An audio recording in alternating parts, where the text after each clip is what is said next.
What if I told you there's a scientific difference between someone thinking you're amazing and someone becoming your raving fan? Today, you're going to discover what actually happens inside your brain when opinions transform into beliefs. Why my ex-husband couldn't convince me to try a restaurant, but my 3 kids could.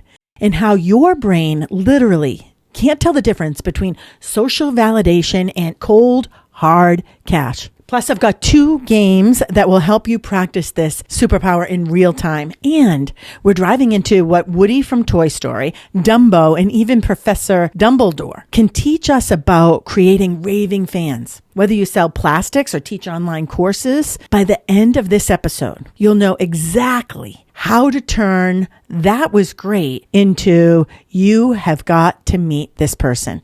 Let's buckle up and drive on in. Thank you so much for taking the time to listen to my podcast today in the driver's seat with me, Janine Driver. Are you ready for one of the coolest podcasts on the web? Janine Driver, she's an expert on body language, persuasion, emotional intelligence, decision-making hack. This is In the Driver's Seat with Janine Driver. All right, my fellow road warriors. Let's drive right into something that completely changed how I think about business relationships when I went to a life coaching school.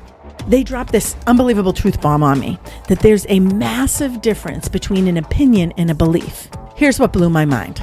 Someone can think you're absolutely amazing. I mean, they might even tell you face to face, "Wow, you're incredible. You're the best we've ever worked with." But here's the kicker. That doesn't automatically make them a raving fan who tells everyone they know about you. So what's the secret sauce? How do we flip that switch from opinion to belief? And here's the real cool part. Neuroscientists have actually figured out what's happening inside our brains when this transformation occurs. Let's dive in. The restaurant revelation and what your brain is doing.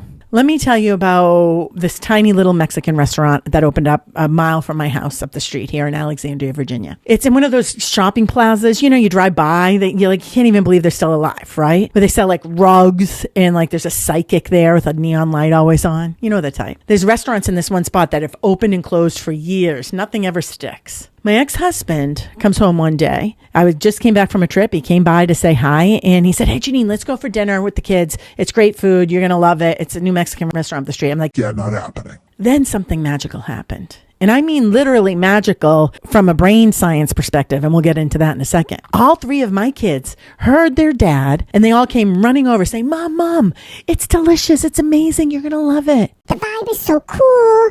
The waiters are so awesome. They are all chiming in at the same exact time. So guess what? Those 4 voices convinced me to try this little hole-in-the-wall restaurant that is now my absolute favorite in Alexandria. I tell my Airbnb guests, you guys got to go to this restaurant. It's right up the street.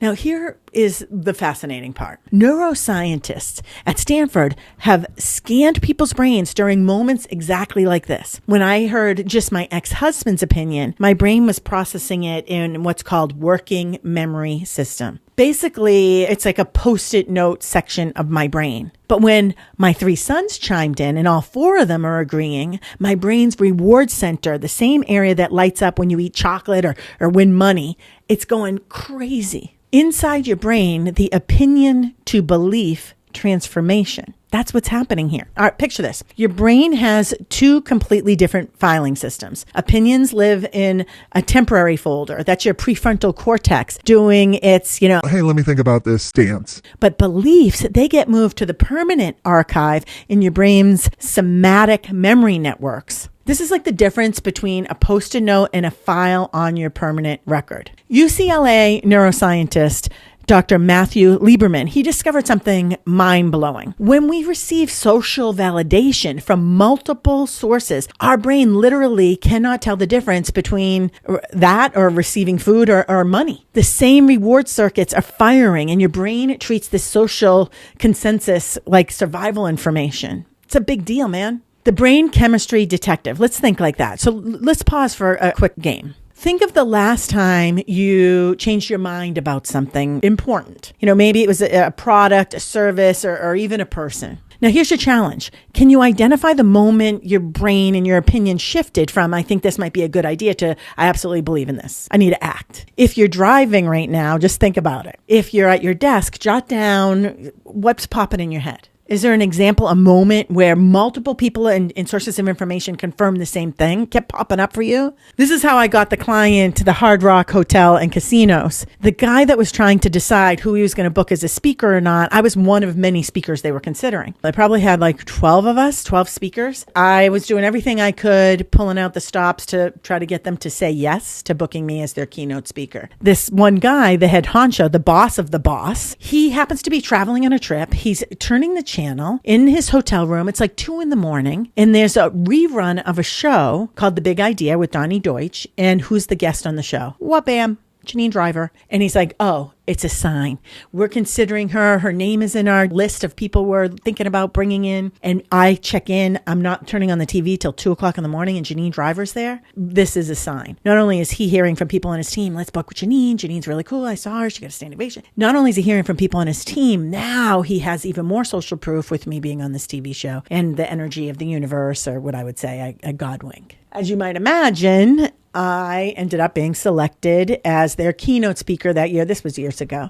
It was really cool. The Woody Masterclass, How to Build Unshakable Belief Systems. You know who's absolutely masterful at this transformation? Yeah, Woody from Toy Story. And I'm not kidding. I mean, this cowboy has mastered the neuroscience of belief formation without even knowing it. Think about it. Woody doesn't just tell the other toys, Hey, I'm Andy's favorite toy. no, he's way smarter than that. First, he shows them evidence. His voice box works. He's got the sheriff's badge. He's positioned in the place of honor on the bed. And here's the genius part. He gets other toys to confirm it. Rex talks about how Woody's always been the leader, and Slinky Dog backs him up. Even Mr. Potato Head reluctantly acknowledges Woody's status. Andy's name's on the bottom of his shoe. From a neuroscience perspective, Woody is activating what the researchers call mirror neuron systems. We've talked about this before. When the other toys see multiple sources confirming Woody's leadership, their mirror neurons fire as if they're experiencing this confidence themselves. It's like a copy and paste. Go for you. Can you teach me that? Golly, Bob, howdy. Oh, shut up. Well, in a couple of days, everything will be just the way it was. They'll see. They'll see. I'm still Andy's favorite toy.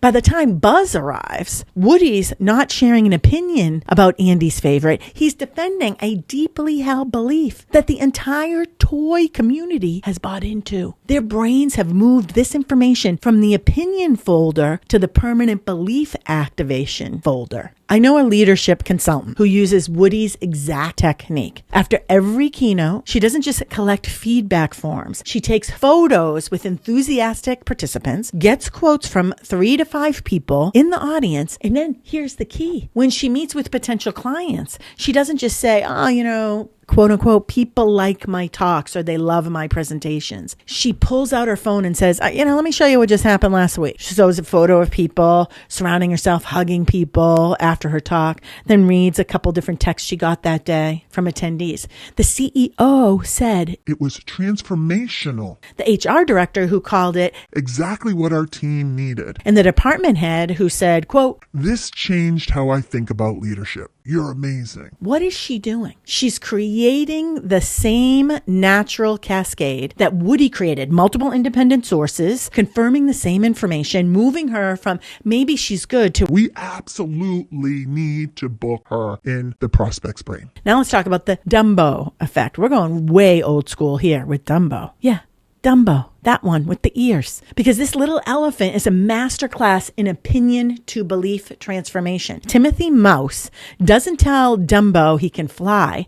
That would be one voice, easily dismissed as an opinion. Instead, Timothy creates an entire ecosystem of validation. He gets the crows to confirm the story. He creates a narrative about the magic feather. He builds social proof around the idea that elephants with big ears can fly. You want to make the elephant fly, don't you?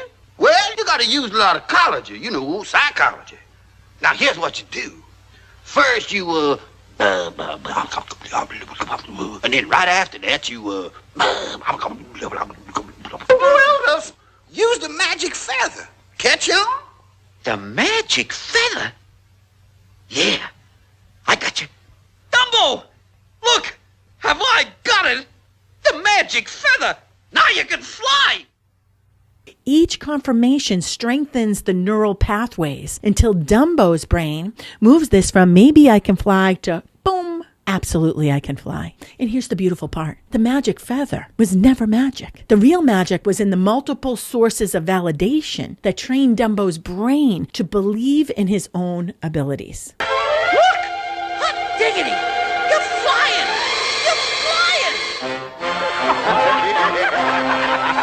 Why, he flies just like an eagle. That's better than an airplane. Brother, now I've seen everything. But I've been unseen about everything when I see an elephant fly. With the wind. Dumbo's technique in real life, the standing ovation effect, your brain on social proof. Picture this. You're at a company's annual event and you're just delivered a keynote. The crowd erupts, they're in the standing ovation. But here's what's really happening that's magical in that moment. Research shows that when people see others around them, the person to their left, to their right, in front of them, behind them, all having the same positive reaction, multiple brain systems activate simultaneously. Your ventral striatum system pumping out dopamine like you just won the lottery. Your anterior cingulate cortex is tracking the social consensus, and your tempororadial junction is processing what everyone else is thinking. It's like a neural symphony where every section of the orchestra comes together to create this powerful crescendo of belief formation. The audience members aren't just clapping for you now. Their brains are literally synchronizing around the belief that you delivered something amazing. The dopamine discovery, your brain's social currency. Here's something that will get you pretty excited. Your brain has this built-in social currency system, and dopamine is the coin. When you first receive unexpected social validation, your dopamine neurons fire like a fireworks show. And here's where it gets really interesting. Your brain learns to predict social approval, and those neurons start firing in anticipation. Scientists call these social prediction errors. If you expect validation and you don't get it, your dopamine levels drop, creating an uncomfortable feeling that motivates you to adjust. It's like your brain has social validation credit score that's constantly trying to improve itself. The email multiplication strategy, activating neural reward systems. Now, let's get practical. Here's exactly how to apply this to your business step by step. Instead of writing, "Thanks for the great feedback," quote unquote, write this. "Thanks so much for your awesome feedback. I've received a couple similar emails recently saying the same thing, and it really means the world to me." What you're doing is activating their brain's consensus detection system. You're moving your work from their opinion folder to their belief archive. But here's the key. You're not lying or making things up. You're simply acknowledging this pattern of genuine feedback you've been receiving. Or just have a couple videos naturally at the end of your byline on your email that says something similar. Why this matters. Their brain is processing single source information as data to be analyzed, but multiple source information triggers reward circuits in belief formation systems. You're working with their neurology, not against it. Here's how to apply it. Start a simple feedback tracking system. When you get positive responses, note common themes, the natural reference to these patterns in future communications so you're prepared. The phone flip technique, mirror neurons in action. Here's a real life phone flip story of success. A financial advisor I coach uses this technique perfectly. When a client compliments his planning process, he says, "Oh my gosh, thank you. It's so great to hear. You know, yesterday, another client sent me this text," and might show it to him casually as if it was just there and on the phone. "Your retirement planning gave me such peace of mind," quote unquote. The result, that client doesn't just stay satisfied. They start referring friends. Why? Why? Because seeing that text activates their mirror neurons, making them feel the same peace of mind that the other client experienced. Their brain moved from, quote, my advisor is good to, quote, my advisor transforms people's financial lives. Our second game. Let's go into a second round of games. The neural alignment exercise. Here's your challenge. In this exercise, I want you to create new neural pathways immediately. I want you to identify 3 different ways people have praised your work, your product, or your service in the past month or a couple months. And here's the neuroscience twist. Arrange them in chronological order and notice the language patterns. Your brain is incredibly good at detecting authentic versus manufactured consensus. The most powerful social proof comes from genuine independent validation that happens to align. Your mission, and you can do this today, is to find a natural way to mention that you've heard similar praise from multiple sources. You're not just sharing testimonials, you're triggering neural alignment. Like, oh my gosh, thank you. I love it. I just got something similar. It makes me feel so good. Let's talk about Dumbledore, the Dumbledore effect and the belief ecosystems. Is it ecosystems? Ecosystems? I don't know. Listen, let's talk about characters who master this world. Professor Dumbledore is the ultimate belief transformation wizard. He doesn't just tell Harry he's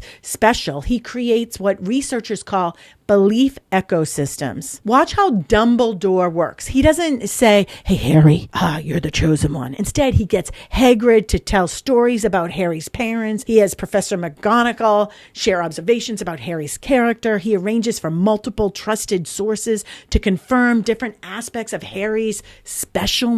Each confirmation from different angles strengthens neural pathways for Harry. Then Dumbledore provides evidence from multiple touch points. The sorting hats comments, Harry's ability with magical creatures, his performance in challenging situations. By the time Harry truly believes he is the chosen one, his brain has already received validation from so many different sources that it's moved this information from the sticky note to the permanent storage. The prophecy said, neither one can live while the other one survives. It means one of us is going to have to kill the other in the end. Yes. Why didn't you tell me? For the same reason you tried to save Sirius. For the same reason your friend saved you. After all these years, after all you've suffered, I didn't want to cause you any more pain. I cared too much about you. Dumbledore's strategy for entrepreneurs. This is exactly what the most successful entrepreneurs do. They don't rely on one great review or testimonial and social proof. They create multiple touch points where potential clients' brains receive consistent messages from different sources. Think about it. Website testimonials, social media reviews, case studies, referral conversations, speaking testimonials, peer recommendations. Each source activates different neural pathways, but they all converge on the same message. The prospect's brain doesn't just think, maybe they're good. No, it develops an unshakable belief. Quote, this person delivers transformational results. The consensus brainwave, when minds literally sync up. Here's something that sounds like science fiction, but it's real. Recent research published in Nature Communications shows that when groups reach consensus, their brainwaves literally synchronize. Using EEG technology, scientists have discovered that successful agreement creates neural alignment across people's default mode networks. Yeah.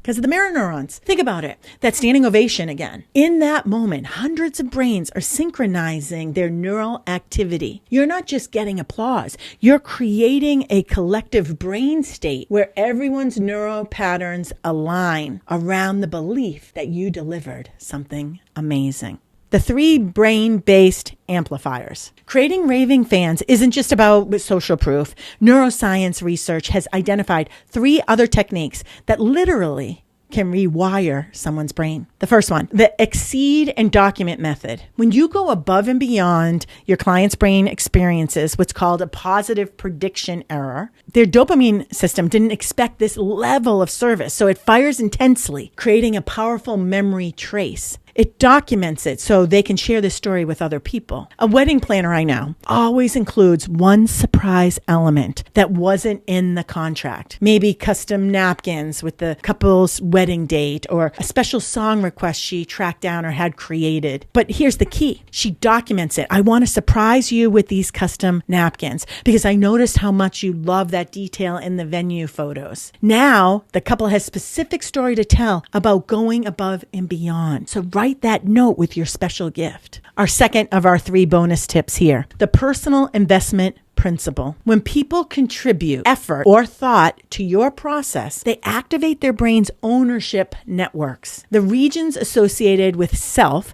literally expand to include your success. When they help create your story, their brains become invested in sharing it. Here's a real example. A business coach client of mine has their clients write down their own success stories after each milestone. Not only does this reinforce their progress, but when they write about their transformation, their brains encode it as something they participated in creating. They become advocates because their neural network now include the coach's success as part of their own identity. I used to have people look at the person next to you. What is your biggest takeaway? Now I have them write it down, then share. Here's your third bonus tip, the future forward connection. Help people see how your success connects to their goals. This activates their brain's reward prediction systems, making them feel good about your future wins even before they happen.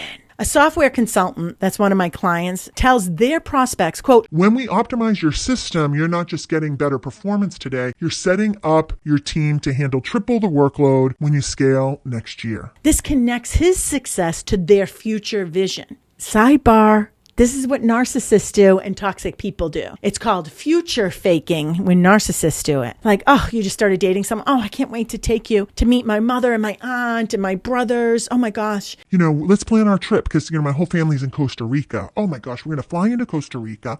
We're going to stay with them for one night. Then we're going to get a hotel. Then we're going to go watch a soccer game. So now when things don't work out and you break up, you're not just losing the guy who is toxic. You're losing the trip to Costa Rica and meeting his family and watching the soccer game and staying at a hotel and it's called future faking. The reason we can do this in business is because our clients have past results. Working with us, this is what it looks like a week, a month, 2 years, 5 years, 10 years down the line. So we are doing this with the promise of delivering what we're telling them about. It's not a false promise. I think this part's the coolest of all. I call this the aha moment of neural fireworks. Scientists have identified the exact brain signature of the moment an opinion becomes a belief. It's called insight sequence, and it's visible on an EEG scan. First, you see increased alpha waves in the right temporal area. That's the brain preparing for insight. Then there's a sudden burst of gamma waves at about 40 hertz in the right interior temporal lobe. Boom! That's the moment, literally 300 milliseconds